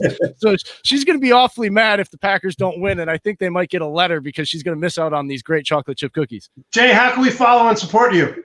All right, you can hit our show up on all platforms. It's at 3rd and 2 Pod. You can also follow me. It's at UPJ33. BJack is at BJackson32, and Matt Hamilton is at Matt Hamilton25. We record every Wednesday. The shows come out shortly after that. And, hit us up all the time. You can ask us questions and, interact with us. We're happy to answer any questions, and it's a lot of fun. And, we're on here all the damn time. So, I mean, if you don't listen to our show, you can always find us at some point or another on this show here too. And listen, there's a reason why I picked green and yellow for my logo. Obviously the Oregon Ducks. If you see my beautiful spinning helmet, I got my Packer stuff on. So green and yellow are definitely my colors. Jay, before you let you go, I just want you to see this. And I think Rico needs an explanation here. Rico, what's happening here? It What happened was it's me and Bernie at the bus stop. Nobody realizes that I was with him before he went to the inauguration. He was two hobos on the bench, just sad at the world. That's what that looks like. That was it. All right, Jay, thanks so much. Hey, Jay, that's what I hope the Packers don't look like at the end of today. That's what second place looks like. Well, you know what they say, 2 is not a winner and 3 nobody remembers. No, that's right, man. Jay, I love you, bro. If you ain't first, you laugh. Thanks, Jay. Thanks so much. Tell B. Jax I said, what's up? Rico, seriously, who did this? Okay, so there's this girl, Tammy, I went to high school with, who is totally hilarious. And she, so like on the feed yesterday, it was like 3 of them. And I typed in a comment and said, wow, this is getting funny because there's so many. And then she added it on to the feed and said, hey, here's one more if you want to laugh. And I've now looking back 2 days later, 4 million memes later, I'm flattered I was in the early running of it.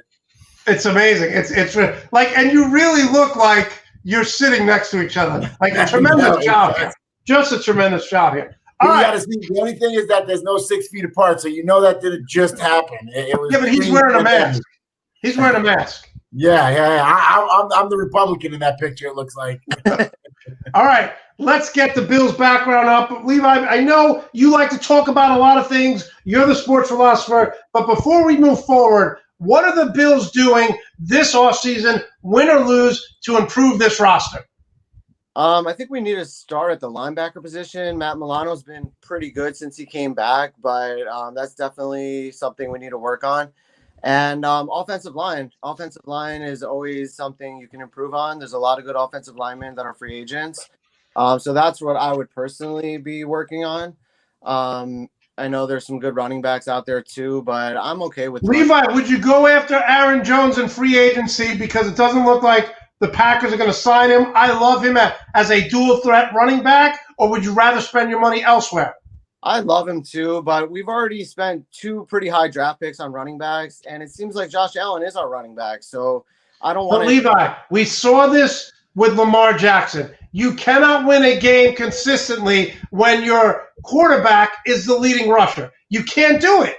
Well, we just don't seem to care. Neither do the Chiefs. They just don't care. They're just like, okay, we'll just throw it every single down, and it works. So, why try to fix it? That said, I would love Aaron Jones. I just don't want to pay for him. Okay. All right. Rico, look, we know the Steelers don't do a lot of things via free agency. It's mostly through the draft. I don't like the Steelers running backs. Would you go after Aaron Jones? What are you doing this offseason if you're the Steelers? Well, I would love to go for Aaron Jones, but I don't know if Pittsburgh can afford him. Right now, Ben Roethlisberger will be a $41 million hit to our salary cap, which now that they're lowering the salary cap, that's going to be like 20-some-odd percent, 25% for one player, and you got to spread the rest of the money, and you got to sign deep. It's heartbreaking to say, but I would love to see Pittsburgh pick up a running back. But you know what? I really think Pittsburgh's going to do what Pittsburgh does and pick up. They're going to pick up an offensive lineman followed by a wide receiver. They do it all the time. Because they don't need a wide receiver. We didn't need a wide receiver last year. Look what we got, and we still did it. They didn't. We thought we didn't need one last year. Pittsburgh always goes for a wide receiver at the 2 or 3 spot for the last 4 years in a row. That's why they do what they do. I think we need offensive lineman is the most important spot on that team. Yes, we need a running back, but I think we can find one out there probably for the right price.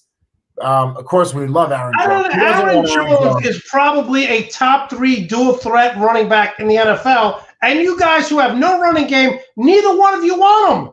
Well, our running game was the last in the league. So it's not that I don't want him. It's just that, you could take a Le'Veon Bell, who's great, and put him on the Jets, and look what happened.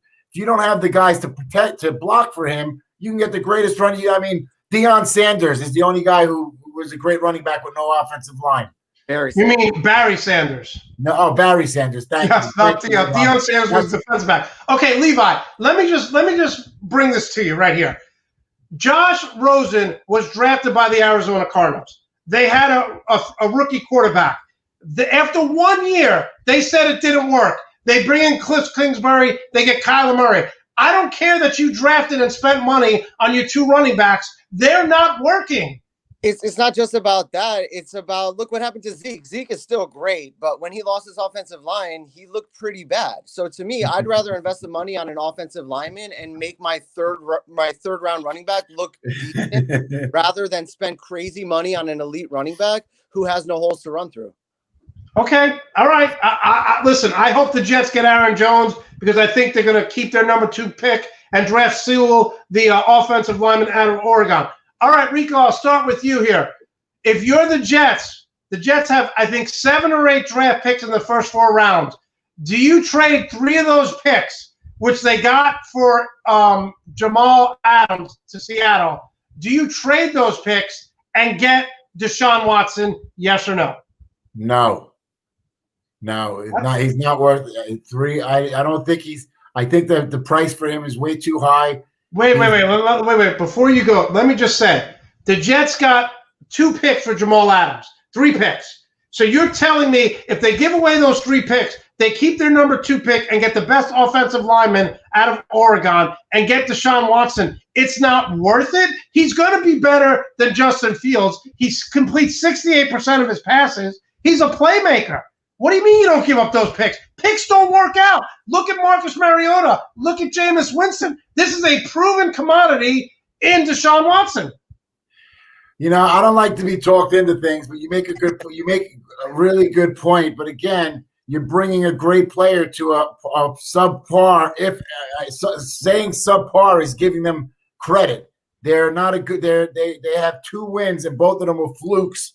You know, so you can bring anybody there, and I don't think it's going to change the culture of the team. I think you need to rebuild from the inside, start with the new core. I mean, most quarterbacks do really well if they get blocking. They're professionals, you know. So, like, you know, I don't see the upside in giving up so much. Rico, he's 25 years old. Yeah. Deshaun Watson. He's 20. And by the way, you make great points, but I'm not sure if I would do it. I think I am right now at the point of building a team from the inside, you know, not starting at the top. You're using the reverse Joe Cardozo. I'm making points, but you still don't agree with me. I'm making the reverse Joe Cardozo. Because Joe said, you know, I don't have any facts, but I disagree with you. I have facts. And you're still disagreeing with me. And by the way, how come I have a feeling that you say that to your wife all the time? I don't like to be talked into things. Well, that's actually that's a common thing said in my house. And Andrea talking about Pittsburgh not making it past December. You know, I was a big fan of hers till about 3 seconds ago when that comment came up. Just wanted to say. Oh, you mean this one? Yeah, wait, this one. Yeah. Okay, Levi, do you take Deshaun Watson if you're the Jets? Heartbeat, and I would give up a lot more than that to get him. Thank you, Levi. Thank you. Explain to me why. He's proven. He's done it in college. He's done it in the pros. He's done it with no help. He's done it with bad coaching. He's done it with a bad GM. He's going to do it again. So you can get, like, he's amazing. He's going to continue to be amazing. I don't care how many draft picks it takes. But you know what? If you can also get your lineman, it's a no-brainer. But you know what kills me is that the fact that they could have got him for free. They could have got him with a regular draft choice. Yes, they could have. Yes, and so have the Bears. That drives me crazy about it. That's why I can't see me doing it. What drives me crazy is the Chicago Bears.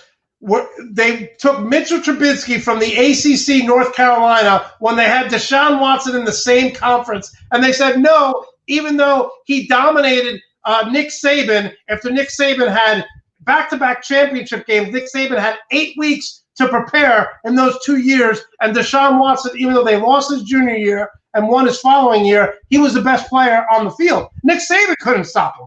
And the Bears took Mitchell Trubisky. So, Rico, right then and there, you get little revenge on Andrea because she's a Bears. Well, again, like I said, I don't know if I can. I purely, personally, if I was in the front office, I don't know if I could actually make that move knowing – it's kind of like if you were on a date with like you could have dated a girl and you decided not to, but then later on you feel like you wanted to date her, but you have to give up some more capital to get her. Actually, that's terrible. I don't know. Rico's talking about prostitution. I don't know what the hell's going on right here. Okay. Rico's the winner. He's a winner. Winners win. Terrible example. Just wanted to say. Terrible example. All right, Levi. the Bills defense dominated the Ravens, okay? But they only rushed for 32 yards. You gotta put some sort of fear. Like the reason why the second half the Bucs dominated the Saints, they put 10 guys in the box. They never even threw the ball unless Jameis Winston came in. You got to pretend to run. How do you rectify that this week? Well, we'll have some design runs with Allen. Singletary will run it a little bit. But, like I said before, we're going to continue to do what's been working, and that's to throw the ball. Not only that, but when the Raiders beat Kansas City, they were chucking the ball all over the yard. They had 4 plays of 40 yards or more. So I think that's what it takes to beat the Chiefs, and we're good at that. So let's just do that. We'll run it just enough to keep them honest, but it's not going to be our focus. All right. Speaking about running, Rico, you're the fantasy guru, you and Levi. I am not taking Christian McCaffrey. Look in your crystal ball as the number 1 pick in the draft next year. In fantasy football, you really got to question the guys who are injured or Julio Jones. I know you guys love to load up on running backs in the first 2 or 3 rounds. Who are you taking as your number 1 pick right now? McCaffrey, Christian McCaffrey. Come on, Rico. He's coming off an injury. Easy. Who are you taking ahead of him, Monte? I don't even have to ask Derrick you. Henry. I already knew. Derrick Henry. We dream. Who? Derrick Henry. He doesn't catch the ball. That's the It doesn't matter. Over the last 3 years, he's been the top running back in the top 3 in fantasy football points. I'm giving you stats. How are you saying no, Rico? Because there's real football and there's fantasy football. He doesn't catch the ball. McCaffrey catches but he gets the points. McCaffrey can't stay healthy. 1 year? He's been healthy the entire time. Up to this year is the first time he ever got hurt. So you're going to take a risk on a guy who sat out all last year. Yes, you cannot predict injuries. You don't draft trying to predict injuries. We're not doctors. We're sports gamblers. We just know what? Maybe I'm a little bitter because I was in a football league with our friend Andrea, and I drafted McCaffrey. I drafted McCaffrey and Julio Jones with my first 2 picks. I get it. And, hopefully next year he won't get hurt. And if he does, he does. But you got to draft around talent. He's got the talent. And I know you guys won your fantasy football league. You won $8,000. So far be it for me to question it. But you said you would rather take a running back from the Cincinnati Bengals over Derrick Henry in preseason. Okay, let me explain you something, Monte. First of all, I'm not sitting here gloating about our wins, okay? When we win, I am. Okay? Rico is. First of all, when you play, you expect to lose, okay? At best, you break even. This year we did well. Next year, hopefully we'll do well, but there are going to be years where we don't do well. That is one pick we got wrong. But at the same time, as much as we were talking about Mixon on the show, we did take Henry in real life, and that team busted out anyway, even with Derrick Henry and George Kittle. So, like I said, injuries are not predictive, and sometimes the ball doesn't bounce your way. But that also being said, as much as we did talk up Mixon, he never hit one of our lineups ever. We laughed about that throughout the year. We were like, he never made our team. And you know what? I'll sports crazy right now. If he drops to the 3rd round, I'll take him this year. I'll take him right now. 3rd round, you see? Prostitutes, unshared Rico in sports. Wow, there's a lot going on. Yes. Perfect Sunday. How about this? Levi, you've been following college football right here. How about this one right here? I don't know anything about him. Oh. No, I honestly don't follow college at all. Like after the NFL season, I'll go and do a deep dive on all the fantasy relevant players after they get drafted. But I honestly just watched the championship game. That's it. Listen, I'm very high on Travis Etienne. I think he could be an every down back. I think he's going to be a very good wide receiver. If he goes to the right situation, I think Travis Etienne from Clemson could be a phenomenal pro. We haven't done our assessment yet on him. No, and people are texting me, Levi, what's in your hand? You have some orange thing in your hand. Is that a pen?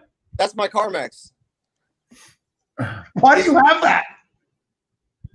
Is lip balm. And Travis Etienne looks great. The guy from Alabama looks great. Lip balm. I really hope that one of those guys. What? The show is out of control today. It's out of control. It's lip balm. What do you think it is? All right. So listen. The sharps all the sharps in Vegas are saying that the Bills are going to cover. It's a 3-point spread. Levi, give us 2-3 keys to this game. And are you more confident than you were last week? I'm not super confident, but I think the Bills are going to win, and I think we're going to win by at least 7. I don't know why. I just have this feeling. Maybe it's the fan in me. I think that the last game against the Chiefs was our worst game of the year. Matt Milano wasn't there, so he's huge for us. He's back now. He can cover the tight end. So if he can hold down Kelsey, that should be one of the big keys. Last game, we dared them to run, and I think we should do the same thing again. I don't care how many rushing yards Clyde Edwards-Helaire has. He's not going to play today, so it looks like it's going to be Williams. But they did rush for over 200 yards against you last time he played. Has he been ruled out? They say he's questionable. I don't think they're going to use him. Okay.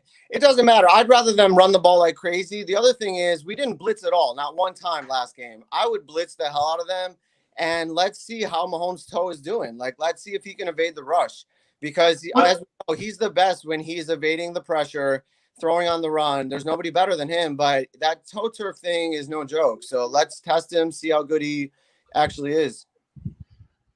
I don't know if this is a compliment or a put down, but people love calling you the sports philosopher, Levi. So now, Levi, they didn't blitz last time because they wanted to keep people in the backfield in the secondary. But my argument here is Patrick Mahomes can't move, so you gotta blitz him. You don't give those wide receivers time. I expect them to blitz early and often just to test out that turf toe. I'm totally with you. Yeah, let's test it out. Let's blitz him. And obviously he's got a great arm, but let's see what he can do under pressure. I know he's also good against the blitz, but let's test out that toe, see what he can do. Tremaine Edmonds was also coming back from injury last game, and Tre'Davious White was hurt during that game. So I think we're a different team on defense especially. So I really do like our chances. Rico, break this game down. I'm thinking about betting this game. I'm thinking about taking the Packers and the Chiefs. I think the Chiefs experience. I think the Bills. Levi and Rico, we'll start with you. Do you think that the Bills are just happy to be there? It's been a successful year.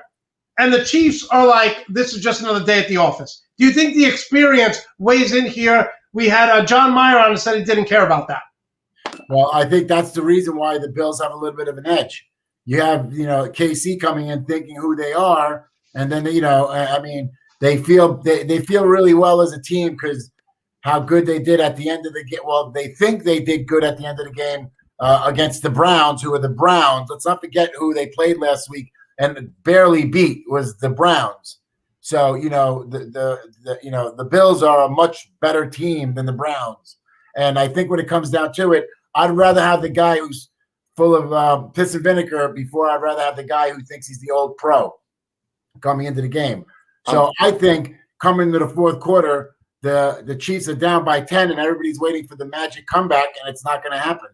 I couldn't agree with you. You brought up prostitutes, you bring up piss and vinegar. I don't know what's happened to you today. They're talking about running it back. Running it back is something somebody says, oh, we're going to get back to where we were last year. The Bills are playing with house money. This is the only year that matters to us. It's not about last year. It's about. But do you think there's more pressure on the Bills because, Levi, if I'm a Bills fan, win or lose, I've had a great year. No, that's not how they're thinking about it. We lost 4 Super Bowls in a row. Trust me, they want to forget that.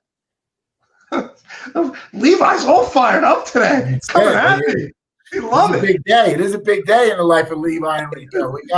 This is like third to fantasy football championships. Okay, Rico, you've watched games with Levi. Is he worse than you are watching the Steelers in the playoffs, or him watching the Bills? Is he more nervous than you are during the games? When it's third down, and no matter, it could be first quarter, third down, he's biting his nails. He's already scratching at the neck. He panics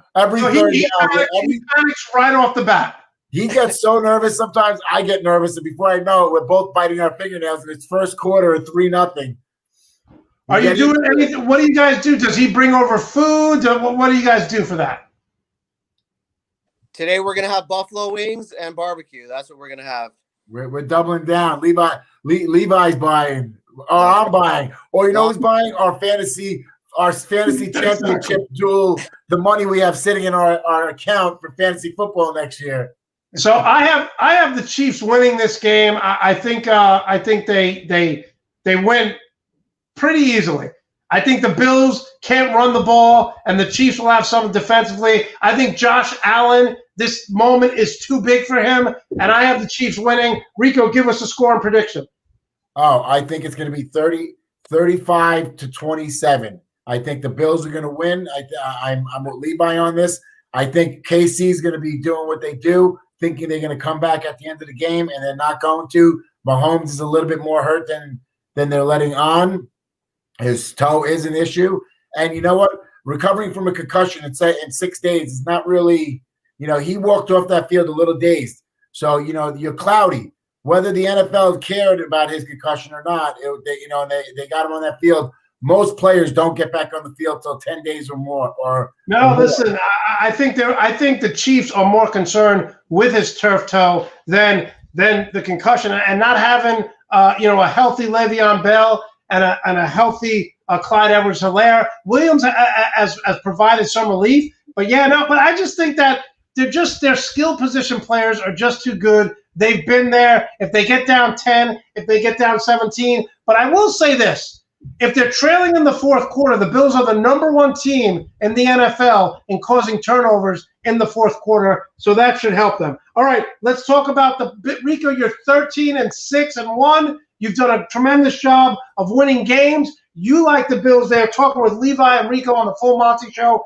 Now let's break down the Packers. I'm very nervous about this game, but I think the Packers win 34-26.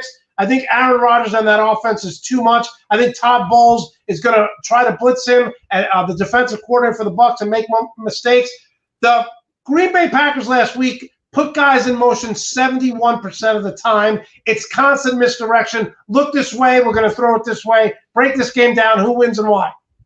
Well, I think the Packers win just because they're a better team overall, even though Tampa Bay is on a run and they got Tom Brady. Their defense, as well as they've been playing, this is the number one offense they're going against. And, the running back trio that they have back there in Green Bay is phenomenal. Like Jay was saying, that play action, it's a reason. It's the bread and butter of the NFL. It's always been the bread and butter of the NFL. It's play action. We forget that's why they're the number one offense. So I think it's going to be 33-30. I think Green Bay comes down a tie game. It's a tie game coming down, and they get the field goal. They get the field goal range. Aaron Rodgers does what he does, gets them into the 35-yard line with under 30 seconds left, and they boot the game and take it 3-0. They don't cover. That's where it gets a little tricky. It's a 4-point spread. It's a 4-point spread. I think the 4-point spread. I think I would take Tampa Bay, even though I want Green Bay to cover. There's something in me that's telling me to take Tampa Bay with 4 points. Levi, have you ever seen a team in Tampa Bay that is too deep in every position? Cameron Brate, their third-string tight end, led them in receiving last week. They have Antonio Brown's not playing, but they have 3 or 4 wide receivers. They have 2 running backs. Have you ever seen a team so deep at every position? No, but I don't know. I kind of keep going back to what Jay was saying. Like, Green Bay just feels like a team of destiny. I don't know what it is, but there's something about that team. I really do think they're going to win. I'm with Rico, though. I don't think they're going to cover. But maybe that's the Bills fan of me, just always doubting Brady. I'm sick of doubting him and being proven wrong. But that 4 points, I wish it was. If it was 3, Rico, that would be a bet. Because even if they win by a field goal, you push. That extra point means a lot. It does mean a lot. I'm surprised they didn't make it 3.5 to really mess with our heads, because that would really make people go crazy. All right, Levi, if the Bills win, we will have you on 2 weeks for the Super Bowl. I'm rooting for the Chiefs. I know that Rico never wants to root against you. I'm going to say right now, I want the Chiefs to win. I do not want the Bills to win. But you're pretty confident, right? I'm pretty confident. I hope to see you back on the show shortly. All right, love having you on, bringing the message, the Sports Philosopher. We'll see you in 2 weeks if the Bills get there. If not, we'll book you down the road for some fantasy football stuff. Awesome. Looking forward. Thanks so much. See you in a little bit. Wow, Rico, he was really coming at me today. I know. You talking about his Bills. It's like talking about his girl. If you talked about his girlfriend that way, I don't think he'd react as much as he did the way he reacted to the Bills. That doesn't bode well for your wife and his girlfriend. It doesn't bode well that you guys are more passionate about football than your wives and girlfriends. Well, it depends. The passion after years starts to wane. You have to redo it. Like, I got Valentine's Day coming up. Okay, Rico, If the Steelers were in this game, would your wife watch the game? Because you said a few shows ago you've taken all the fun out of football for her. She would not watch every play. She would be there and she would watch the game. She watches the game sometimes, but she's, let's say she wasn't totally upset when Pittsburgh lost. It's funny because when you first started dating her, I would see pictures of you and her going to the Pittsburgh Steelers games. I'm like, Rico found his perfect woman. She loves the Steelers. You know what happened? Miami Dolphins, Pittsburgh in the playoffs. In Pittsburgh, we went to the game. It was 0 degrees outside in the stadium. You couldn't buy – I had 6 layers of socks. My feet were frozen. My water bottle froze. I have a picture of it. Frozen water bottle. I think that was the moment where when we walked down, she looked at me and said, I am never going to a winter football game again with you in my life. I have a feeling that was the start of it all. Look at this. Wow, please do not interrupt. Rico's going to get his wife a Pittsburgh for 8 years. If you want any type of advice how to stick it out, you should talk to me. Well, first of all, I'm going to stop you right there because you shouldn't say stick it out. You should love them more and more every year. That's a success. You're saying stick it out like you're doing a jail term. Well, no. You see, that's where your issue comes in. Your parents love each other more and more every year. The bar is set too high for you. How do you my mom is a saint. That's why they've been together. That's the bottom line. All right, Rico, it's that time every week where it's basically Rico just going off. It's Rico's rant. The floor is yours. Well, here we go. I got to tell you, so I started getting a little plump during this pandemic, and even my oversized clothing started feeling tight, even though I think our dryer is over drying them, which I'm totally making that argument, and it kind of sticks a little bit. So I've been counting calories. So I got this app, MyFitnessPal, I'm counting calories, and you know what? It made me realize how amazing food is. Luscious, beautiful food. That's what I want to talk about. I want to talk about food and how much I've been mistreating it and misusing food. Instead of like picking what I want and eating like the best of the best, I just eat. I've been eating terrible during this pandemic. And you know what? And even during the game today, like when we get barbecue, we're gonna get barbecue from a good place. But Rico, have you been, because I lost 30 pounds during the pandemic, and then I just gained another 8. I'm starting to work out again. Would you say that even though you've been in the pandemic, you're home, you can walk, you can do stuff? You haven't been doing that? No, I have not been doing that. Matter of fact, that's one of the things when your doctor on Zoom has a conversation with you and goes, you know what you need to do? You should just walk for 15 minutes and then turn around and walk back. And this is all he sees.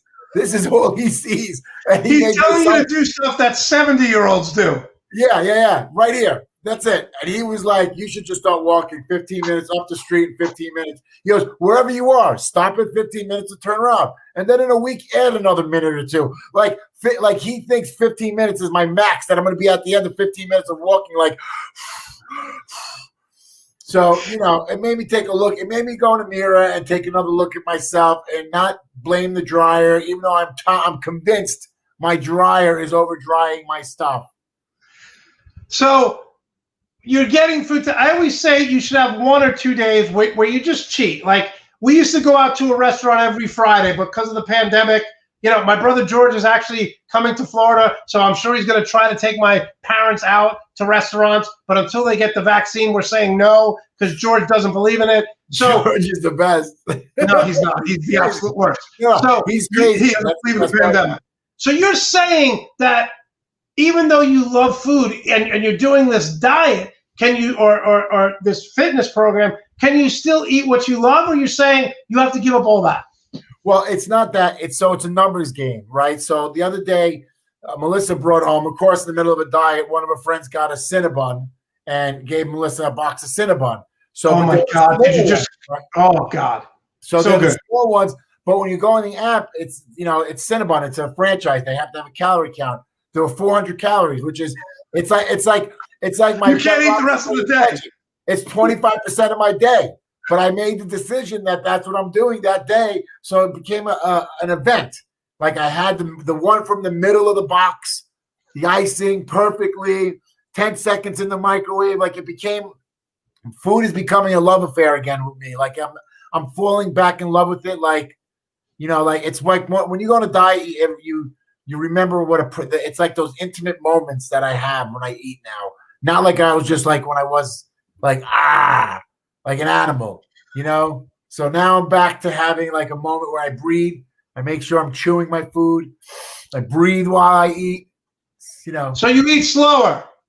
Much slower. You know what? If you watch people in the street, next time you're out or even at home, watch people. Most people don't chew more than 5 chews. They subconsciously don't do it. Not anymore, but a lot of more people who are more overweight chew their food less. It's like a proven fact. So next time you're out, watch people. You'll see the skinny guy chewing 15 times before he swallows, and then like the heavier guy like me is like 3 bites in a swallow. Rico, why do I picture this right now? A block of cheese, you're no shirt, just watching the game and just enjoying life, like George Costanza, who thinks The Bachelor Paradise is eating a block of cheese with no shirt on. That looks good. That's what my house looks like right now with the kid.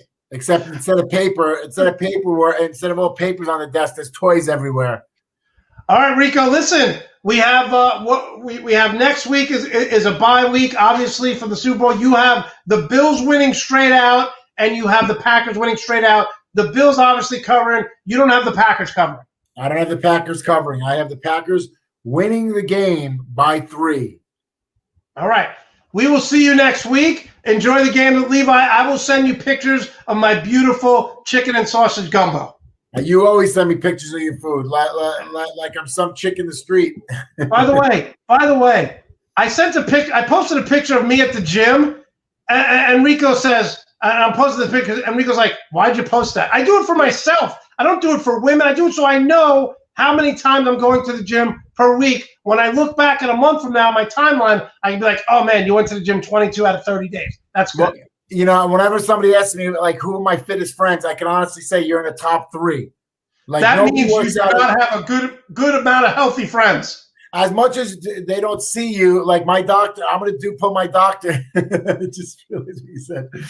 I'm going to pull my doctor, Monte. I know that you're very fit from the neck down. I could see on your pictures. You work out a lot. You're very, I say this in a very heterosexual way, that you're a very attractive man physically. I appreciate that. And I will say this in a very heterosexual way. I don't like the beard. The women love it.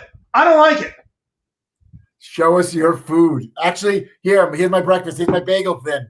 This is what I'm eating for this is my breakfast today. Rico, you can't even see that when you turn it sideways. Watch, I'll hide it. All right. Rico, keep up the good work. If you need any fitness tips, don't come to me. Go to someone else because I don't know what the hell I'm doing. I love you, brother. All right, man. Enjoy the games. All right. That was Rico. Show me the money, Graziano. And now we come to one of my favorite parts of the show. It's because I get to talk unfiltered. It is my extra point. So Hank Aaron, the legendary baseball player, died this week. Hank Aaron broke Babe Ruth's record in 1974. Hank Aaron had death threats while he was trying to break Babe Ruth's record. Death threats. His kids got death threats. People wanted to kill Hank Aaron because he was a black man doing better things than a white man, Babe Ruth. Hank Aaron didn't cheat. Hank Aaron didn't take steroids. Hank Aaron beat Babe Ruth's all-time home run records, and Americans wanted to kill him because he was black. Now, Joe Biden and Kamala Harris just won the presidential election. They were inaugurated on January 20th. They both received death threats because Kamala Harris is part black. This was 1974. This is 2021. And part of the reason why they wanted to attack the Capitol and kill people, these radical right-wing terrorists, as you see here, holding up Trump flags, USA flags, Confederate flags. Part of the reason is because they thought the election was stolen, and it wasn't. I want you to imagine today the Packers beating the Tampa Bay Bucks 63-0. They dominate. And the Tampa Bay Buck fans and the Tampa Bay Buck ownership go to the commissioner, Roger Goodell, and say that you cheated. The commissioner goes and reviews the film and says, hey, we missed a holding call. We're going to give you 3 points. You lost 63-3 instead of 63-0. Joe Biden and Kamala Harris won by 8 million votes over Donald Trump. Donald Trump went to court 63 times. He won 1 case. 1 in 63. The election wasn't stolen. I had a friend of mine in high school that I've been friends with since I was 16 years old text me and say the election was stolen. Are you that stupid? 1 in 63 in court cases. And these people can't handle it because Kamala Harris, one of the reasons is that she's half black. Death threats, attacking. Hank Aaron in 1974, over 30 years ago, got death threats. What are we doing? What are we doing as a country? What are we doing? When you lose, you have 2 choices. Blame other people or go back and go to work and work harder. In America, this is what they want. A violent takeover of our government because they got their ass kicked and they lost. 5 people died. Now we're seeing cops who were there are committing suicide. Some of them probably let them in, and this was an inside job. Have we not evolved since 1974? What are we afraid of as a country? White people, what are you afraid of? 8 million votes. Joe Biden won by 8 million votes. He won 63 court cases to 1. 63-1. And these people still think it was rigged. The time has come to speak truth to your family and your friends. I told my friend from high school, I said, you're an idiot. I said, we've been friends for 25 years. And I can't talk to you anymore because you are not dealing in reality. You are dealing in fantasy. I can't talk to people who think the election was stolen based on all the evidence. We joke around this show. Joe Cardozo was on the show, and he said, I don't have any facts, and I don't believe you. I just told Rico the facts, and he said, you have the facts, but I'm still not agreeing with you. It's a joke, but these people have the facts in front of them, and they still don't believe it. They still don't believe it. Some people still think that Donald Trump will be president next month.